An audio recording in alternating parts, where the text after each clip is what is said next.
Hello everyone, welcome to study tube. बढ़ते हैं आगे इस सीरीज में और देखते हैं इस सीरीज का सेट नंबर 6। बाकी के सेट्स देखने के लिए जो मैंने इससे पहले अपलोड किया है, आप चैनल के प्लेलिस्ट को चेक कर सकते हो। अब आगे बढ़ूँ इस वीडियो में, उससे पहले आपके लिए यह है प्रश्न। इसका आंसर आप लोग करेंगे कमेंट बॉक्स में।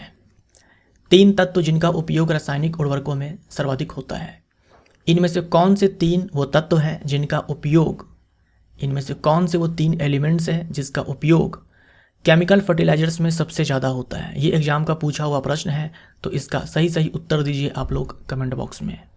बढ़ते हैं आगे वीडियो में और देखते हैं क्वेश्चन नंबर 1। ये वही क्वेश्चन है जो मैंने आपसे पूछा था पिछले वीडियो में। हाइड्रोजन बम किस सिद्धांत पर आधारित है? हाइड्रोजन बम किस सिद्धांत पर आधारित है? जिन्होंने भी आंसर दिया अनकंट्रोल्ड फ्यूजन रिएक्शन, उनका सही आंसर है अनियंत्रित संलयन प्रतिक्रिया।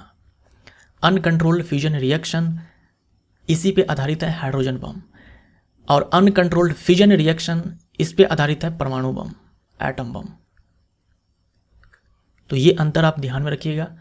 इस पे आधारित है हाइड्रोजन बम और इस पे आधारित है एटम बम। जो न्यूक्लियर रिएक्टर्स होते हैं, न्यूक्लियर पावर प्लांट में जो न्यूक्लियर रिएक्टर्स होते हैं, वहाँ पे विखंडन होता है, ठीक है, फिजन होता है, लेकिन कंट्रोल्ड तरीके से होता है, नियंत्रित विखंडन होता है।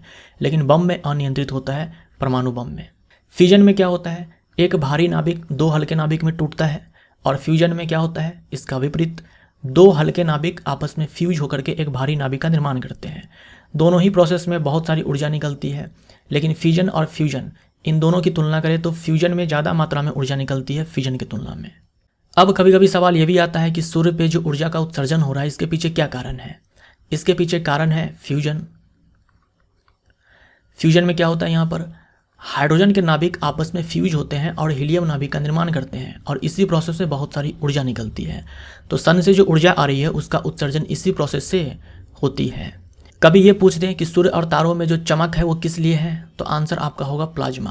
प्लाज्मा अवस्था के कारण जो है सूर्य और तारे चमकते हैं, क्योंकि यहाँ का टेम्परेचर जो है इतना हाई होता है कि सारे जो गैसेज होते हैं वो आयोनाइज्ड हो जाते हैं और प्लाज्मा अवस्था में चले जाते हैं। दूरी का मात्रक नहीं है, दूरी का मात्रक नहीं है, आपको बताना है। एंगस्ट्रम है, नॉटिकल मील है, फैदम है, फैराड है। क्या होगा इसका सही आंसर? एंगस्ट्रम, 1 एंगस्ट्रम बराबर होता है 10 पे पावर माइनस 10 मीटर।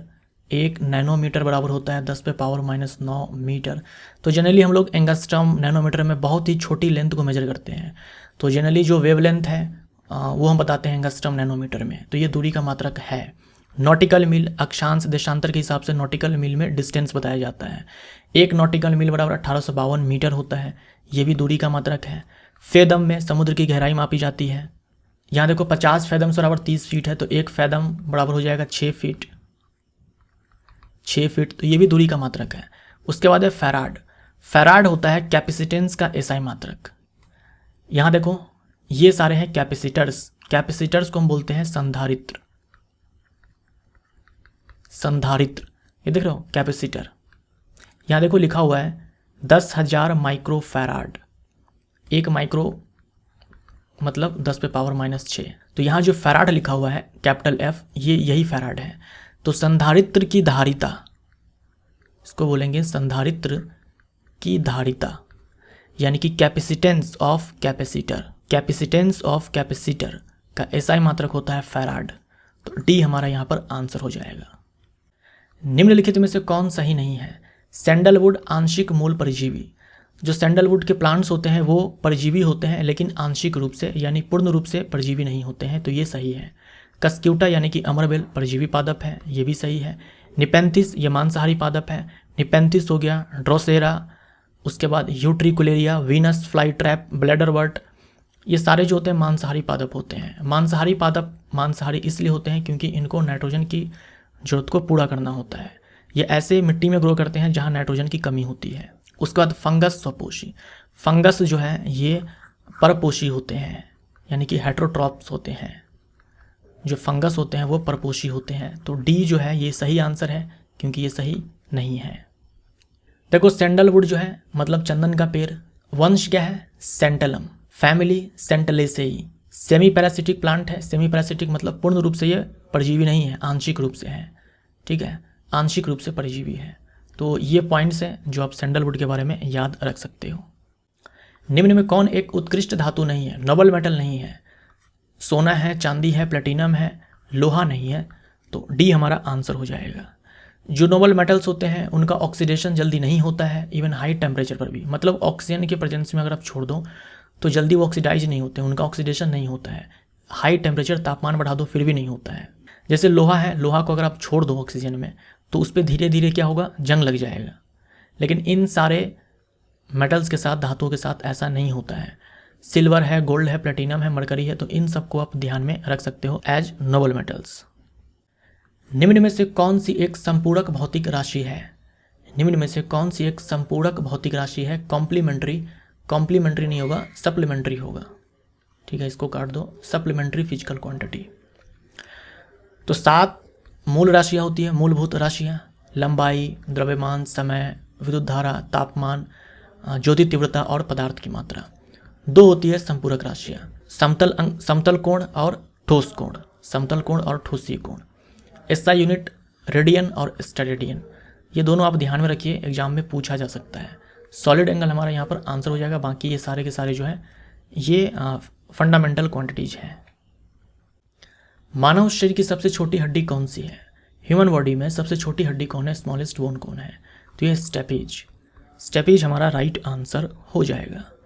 मानव शरीर में जो सबसे लंबी हड्डी है वो है फीमर यानी कि जांघ की हड्डी। सबसे छोटी हड्डी हमारे मिडिल ईयर में है स्टेपेज। उसके बाद मैंडिबल यानी कि लोअर जोबोन, निचले जबड़े वाली जो हड्डी है जिसे हम लोग मैंडिबल भी बोलते हैं, ये संख्या में 1 है।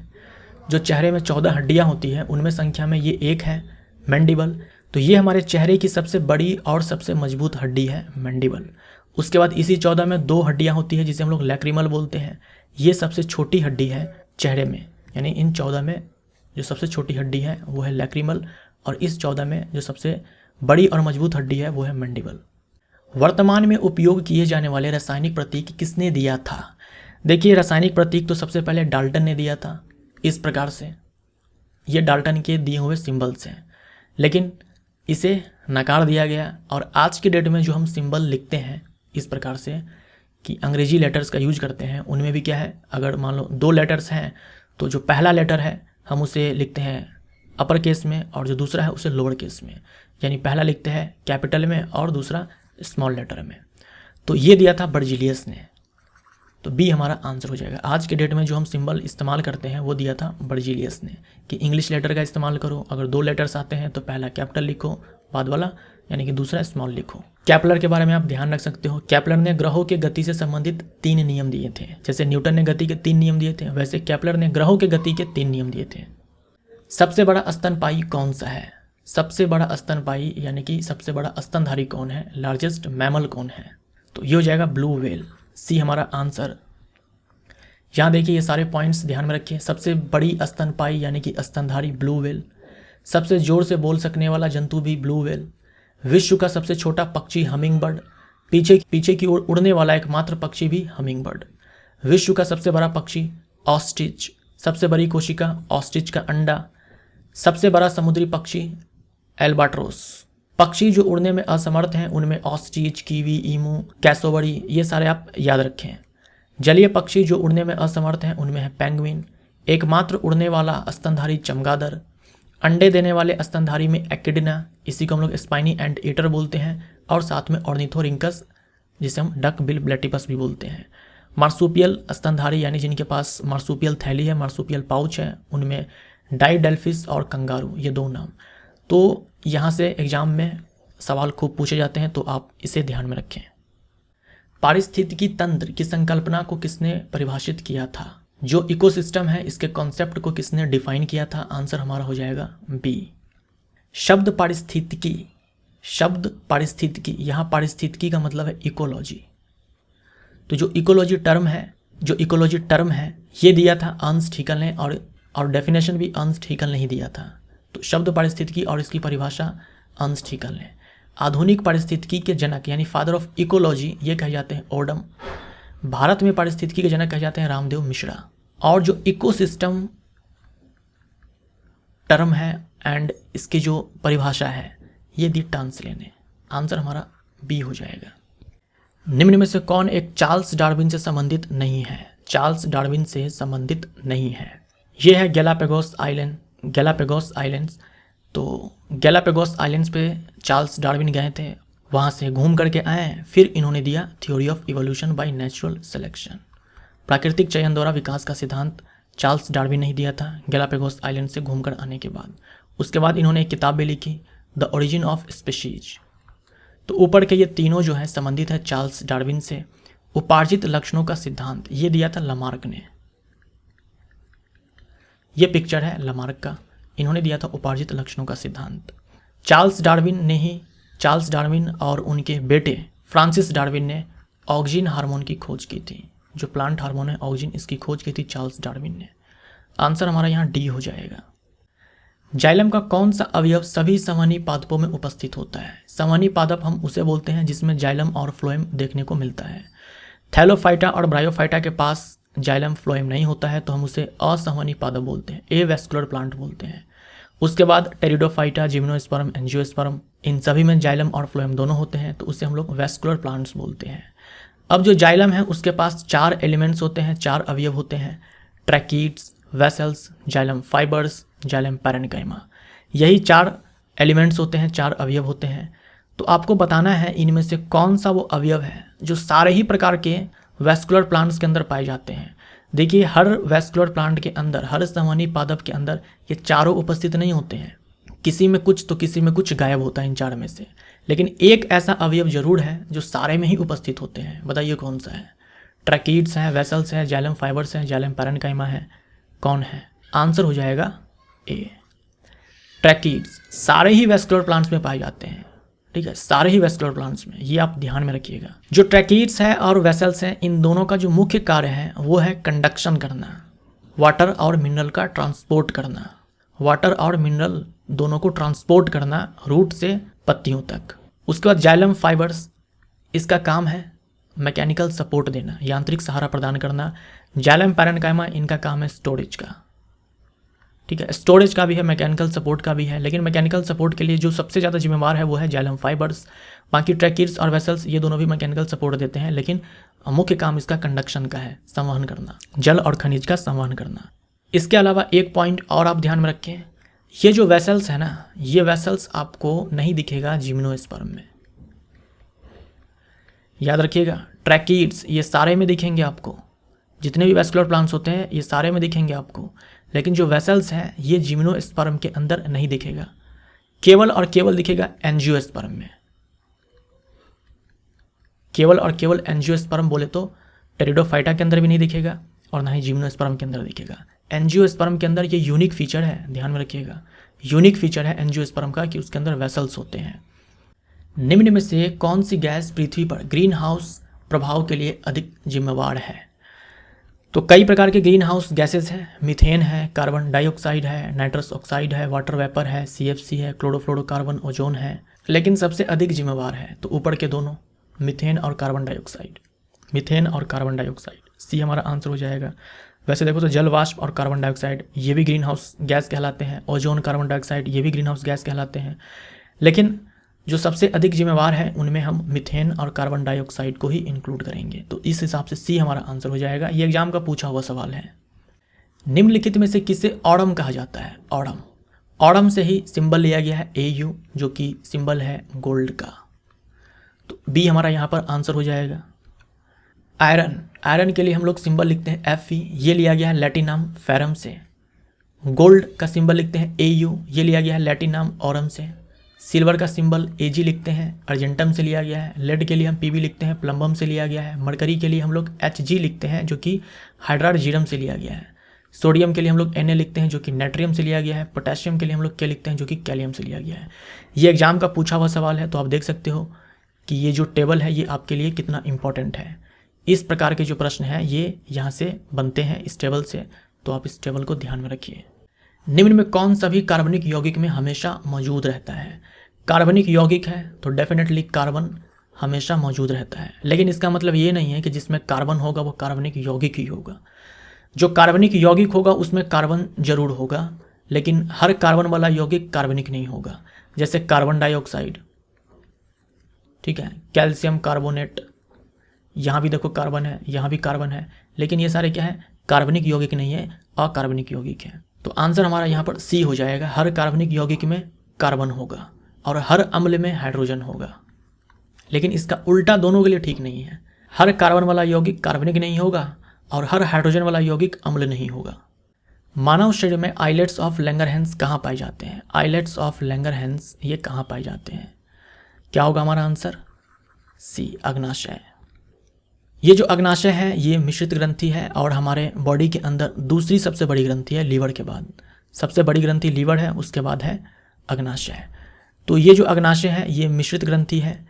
मिश्रित ग्रंथि बोले तो इसके पास एक्सोक्राइन पार्ट भी है, यानी ये एक्सोक्राइन ग्लैंड भी है और एंडोक्राइन ग्लैंड भी है।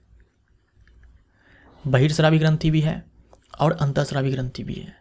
ये जो एंडोक्राइन वाला पार्ट है, या फिर बोल दो ये जो एंडोक्राइन ग्लैंड की तरह काम कर रहा है जो भाग, उसी को हम लोग आइलेट्स ऑफ लैंगरहैंस बोलते हैं। तो टोटल जो पार्ट है ना, इसका मात्र 1%, लगभग 1% भाग ही है जो एंडोक्राइन पार्ट है। बाकी के जो 99% पार्ट है वो एक्सोक्राइन पार्ट है।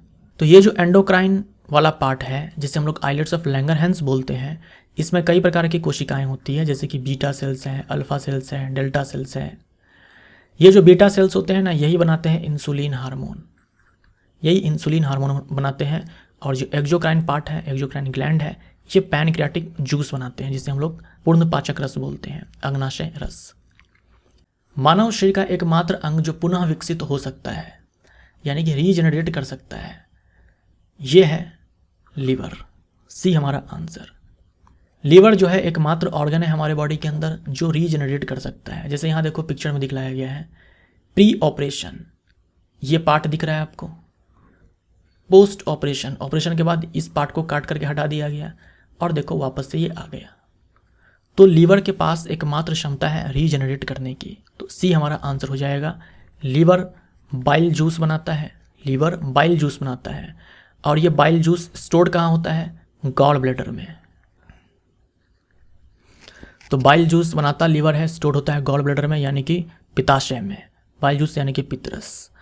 और इस बाइल जूस में कोई भी एंजाइम नहीं होता है। इस बाइल जूस का काम होता है वसा का पाइसीकरण करना, इमल्सिफाई करना वसा को। क्वेश्चन नंबर 17 है, जो पदार्थ की 5वीं अवस्था है बोस-आइंस्टीन कंडेंसेट, इस अवस्था को 2001 में अमेरिका के 3 वैज्ञानिकों ने प्राप्त किया था। तो इसके चलते इन तीनों को मिला था नोबेल प्राइज फिजिक्स में 2001 में। बताना है कि इनमें से कौन है वो वैज्ञानिक। तो ये सारे हैं, कॉर्नेल है, कैटरेले है, वीमैन है। इन तीनों को दिया गया था फिजिक्स में नोबेल प्राइज। क्यों दिया गया था? इस अवस्था को प्राप्त करने के लिए 2001 में। इस अवस्था से संबंधित कुछ बातें हैं जो एग्जाम में पूछे जाते हैं, जैसे कि 1920 में जो भारतीय भौतिक वैज्ञानिक थे सत्येंद्र नाथ बोस, इन्होंने पदार्थ की 5वीं अवस्था के लिए कुछ गणनाएं की थी। इन्हीं गणना के आधार पर जो अल्बर्ट आइंस्टीन थे, इन्होंने पदार्थ की 5वीं अवस्था को लेकर के कुछ भविष्यवाणी की थी, जिसे बोस-आइंस्टीन कंडेंसेट कहा गया। तो ना तो ये और ना ही ये, इन दोनों में से, यानी कि सत्येंद्र नाथ बोस और अल्बर्ट आइंस्टीन, इन दोनों में से किसी ने भी इस अवस्था को प्राप्त नहीं कर पाया था। ये अवस्था को प्राप्त किया गया 2001 में इन तीनों वैज्ञानिकों के द्वारा, इसीलिए दिया गया 2001 में नोबेल प्राइज इन तीनों को। कैसे प्राप्त होता है ये अवस्था? तो यहाँ देख लो, जो सामान्य वायु है, तो सामान्य वायु के घनत्व के 1,00,000वें भाग जितने कम घनत्व वाली गैस, मतलब एक ऐसी गैस चाहिए जिसका जो घनत्व है वो घनत्व होना चाहिए 1,00,000वें भाग के बराबर। 1,00,000वें भाग किसके? सामान्य वायु का जो घनत्व होता है उसके 1,00,000वें भाग के बराबर घनत्व वाली गैस चाहिए। उसको कम तापमान पर ठंडा करना होगा, तब जाकर के ये अवस्था जो है प्राप्त होती है। तो ये BEC बोस-आइंस्टीन कंडेंसेट से संबंधित कुछ बातें हैं जो आप ध्यान में रख सकते हो। निम्नलिखित में से कौन सा सही सुमेलित नहीं है? वोल्टमीटर, वोल्टमीटर विभवांतर मापता है, ये सही है। एमीटर विद्युत धारा मापता है, सही है। पोटेंशियोमीटर विद्युत वाहक बल मापता है, EMF ऑफ द सेल, ये भी सही है। गैल्वेनोमीटर विद्युत प्रतिरोध मापता है, गलत हो जाएगा। गैल्वेनोमीटर करंट मापता है, वो भी बहुत छोटे छोटे करंट, जैसे कि मिली एम्पियर, माइक्रो एम्पियर, ये सारे करंट मेजर करता है। और गैल्वेनोमीटर जो है ये भी बता देता है कि करंट किस दिशा में फ्लो हो रहा है, तो ये जो है गलत हो जाएगा। विद्युत प्रतिरोध मापना है तो ओम मीटर का इस्तेमाल किया जा सकता है, ओम मीटर इलेक्ट्रिक रेजिस्टेंस मापने के लिए। जो वोल्ट मीटर है इसको लगाया जाता है सर्किट में पैरेलल में, ठीक है, पैरेलल में। और जो एमीटर है इसे सर्किट में लगाया जाता है सीरीज में, यानी कि श्रेणी क्रम में। वोल्ट मीटर को समानांतर क्रम में और एमीटर को श्रेणी क्रम में। दर्पण के सामने खड़े एक व्यक्ति को अपना प्रतिबिंब अपने से बड़ा लगता है, इसका तात्पर्य है कि दर्पण का प्रकार है। देखिए, उत्तल दर्पण में तो प्रतिबिंब हमेशा छोटा बनता है, समतल दर्पण में हमेशा वस्तु के साइज का ही बनता है। एक अवतल दर्पण ही है जिसमें वस्तु का प्रतिबिंब बड़ा बन सकता है। तो आंसर हमारा ए हो जाएगा। अगर मान लीजिए आपसे सवाल ये पूछा जाता है कि आपको समतल दर्पण में अपना पूरा प्रतिबिंब देखना है, जैसे ये एक लड़की है, इसे अपना पूरा इमेज देखना है इस समतल दर्पण में, याद रखिएगा समतल दर्पण में, इस लड़की को अपना पूरा प्रतिबिंब देखना है इस समतल दर्पण में। तो दर्पण की जो लंबाई है वो कितनी होनी चाहिए, या फिर बोल दो ऊंचाई कितनी होनी चाहिए। तो व्यक्ति की जो लंबाई होती है उसके आधे लंबाई की दर्पण चाहिए, इस प्रकार से। जैसे यहाँ 1 यूनिट लिया गया है तो यहाँ पर देखो हाफ यूनिट। अगर आपकी जो हाइट है वो h है, तो अगर आप चाहते हो समतल दर्पण, एक ऐसा समतल दर्पण जिसमें आप अपना पूरा प्रतिबिंब देख सको, तो उस समतल दर्पण की जो लंबाई है वो h/2 होनी चाहिए। अगर आप 6 फीट के हैं तो 3 फीट का दर्पण चाहिए। एक पंखा गर्मी के मौसम में आराम की अनुभूति पैदा करता है। तो पंखे के सामने जब हम आते हैं तो पसीने का वाष्पीकरण होता है, जिससे हमें ठंडक महसूस होती है। तो हमारा शरीर हवा में अधिक गर्मी विकृत करता है, ये नहीं होगा। हमारा पसीना तेजी से वाष्पित हो जाता है, डी हमारा आंसर होगा। प्रेशर कुकर में खाना जल्दी पक जाता है क्योंकि, प्रेशर कुकर में खाना जल्दी पक जाता है क्योंकि एक्सटर्नल प्रेशर बढ़ने से बॉइलिंग पॉइंट इंक्रीज करता है। ये आप ग्राफ देख सकते हो।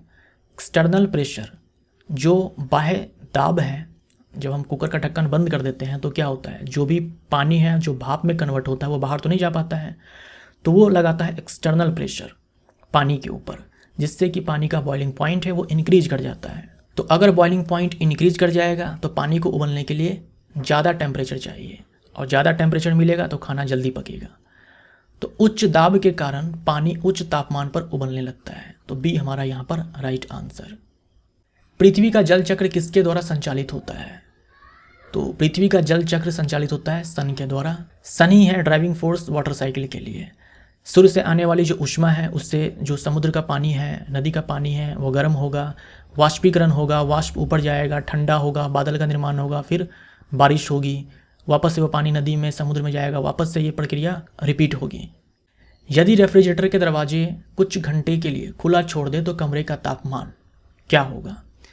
अगर रेफ्रिजरेटर का दरवाज़ा कुछ घंटे के लिए खुला छोड़ दें तो कमरे का तापमान क्या होगा? कमरे का तापमान बहुत ही ठंडा हो जाएगा। कमरे का तापमान बहुत ही ठंडा हो जाएगा। इतना ठंडा हो जाएगा कि एसी लगवाने की आवश्यकता ही नहीं है। एसी लगाने की आवश्यकता ही नहीं है, फ्रिज से ही काम चल जाएगा। फ्रिज में रखा हुआ सामान भी ठंडा हो जाएगा और रूम भी ठंडा हो जाएगा। तो आंसर हमारा क्या हो जाएगा? बढ़ जाएगा। बी हमारा यहाँ पर राइट आंसर हो जाएगा। दरवाज़ा खुला छोड़ देंगे तो कमरे का तापमान घटेगा नहीं, बढ़ जाएगा। बी हमारा राइट आंसर होगा। फ्रिज में देखिए होता क्या है, बहुत सारे कंपोनेंट्स हैं। हम लोग सारे कंपोनेंट्स के ऊपर नहीं जाएंगे, सिंपल तरीके से समझते हैं यहाँ पर कि फ्रिज के अंदर जो भी आप यहाँ पर पदार्थ डालते हो, चाहे वो सब्जी हो, फल हो, कुछ भी हो, वहाँ से हीट को क्या है कि एब्जॉर्ब कर लिया जाता है। यहाँ देखो दिखलाया गया है, यहाँ से हीट को एब्जॉर्ब कर लिया जाता है। ये जो एवोपरेटर कॉइल है ये इस हीट को एब्जॉर्ब कर लेता है, क्योंकि इसका टेम्परेचर ज़्यादा होता है, इसका टेम्परेचर कम होता है, तो हीट का ट्रांसफ़र हो जाता है यहाँ से यहाँ इस कॉइल में। उसके बाद देखो क्या होता है, जैसे मान लो ये कमरा ही है, ये कमरे के अंदर फ्रिज रखा हुआ है। जो हीट को एब्जॉर्ब किया गया है वो उससे क्या है कि हमारे कमरे में ही देखो ऐसे रिलीज भी कर दिया जाता है। हीट को हमारे कमरे में रिलीज भी कर दिया जाता है। जनरली हमें इसका पता नहीं चलता है, क्यों? क्योंकि जो भी हम फ्रिज में सामान डालते हैं वो ऑलरेडी क्या है, नॉर्मल टेम्परेचर पर होता है। ऐसा तो नहीं होता ना कि चूल्हे से हमने खाने को उतारा और फ्रिज के अंदर घुसा दिया, गर्मा गर्म खाना, या कोई बहुत ही गर्म चीज़ जो है हमने फ्रिज के अंदर डाल दिया। ऐसा तो नहीं करते हैं। नॉर्मल टेम्परेचर पर ही ऑलरेडी होता है, कमरे के तापमान पर होता है। वो ख़राब ना हो जाए, कुछ घंटे तक हमें बचाना है, 2 घंटे 3 घंटे के लिए, तो हम लोग फ्रिज में डाल देते हैं। तो उसमें हीट ही कितनी होती है जो यहाँ से एब्जॉर्ब होने के बाद यहाँ से रिलीज की जाएगी? कम होती है ऑलरेडी, तो मालूम भी नहीं चलता है। लेकिन मान लो कि अगर फ्रिज का दरवाज़ा खोल दिया जाए, रेफ्रिजरेटर का दरवाज़ा खोल दिया जाए, तो क्या होगा? लगातार जो गर्म हवा है, फ्रिज के अंदर का टेम्परेचर कम होगा, सराउंडिंग का टेम्परेचर ज़्यादा होगा, तो हीट का जो है लगातार ट्रांसफ़र होगा यहाँ से सराउंडिंग से फ्रिज के अंदर। तो ये जो भी प्रोसेस आप यहाँ पर देख रहे हो एरो के माध्यम से, ये लगातार चलती रहेगी और यहाँ से हीट जो है लगातार निकलती रहेगी कमरे के ही अंदर। हम जब दरवाज़ा को बंद कर देते हैं तो एक टाइम के बाद क्या होता है, जो भी ऊष्मा होती है पदार्थ में, जो भी हमने डाला है फ्रिज के अंदर, एक टाइम के बाद वो ऊष्मा भी निकल जाती है। फ्रिज का जो टेम्परेचर होता है उस टेम्परेचर यानी इक्विलिब्रियम में चला आता है वो पदार्थ। लेकिन अगर हम दरवाज़ा को खोल देंगे तो इक्विलिब्रियम का स्टेज आएगा ही नहीं। कंटिन्यूअस क्या होगा, हीट का ट्रांसफ़र होता रहेगा, ये प्रोसेस चलता रहेगा, यहाँ से जो हीट है निकलती रहेगी। इससे क्या होगा कि जो कमरा है वो गर्म हो जाएगा, ये कारण है। तो आंसर हमारा बढ़ जाएगा, सही होगा। अब सवाल है कि विद्युत बल्ब के फिलामेंट से इतनी धारा प्रवाहित होती है इतने टाइम के लिए, बताना है कि फिलामेंट से विद्युत आवेश की मात्रा कितनी प्रवाहित होती है। मतलब आपसे आवेश की मात्रा यानी कि Q पूछा गया है। Q यानी कि चार्ज। आपको करंट दे रखा है, टाइम दे रखा है।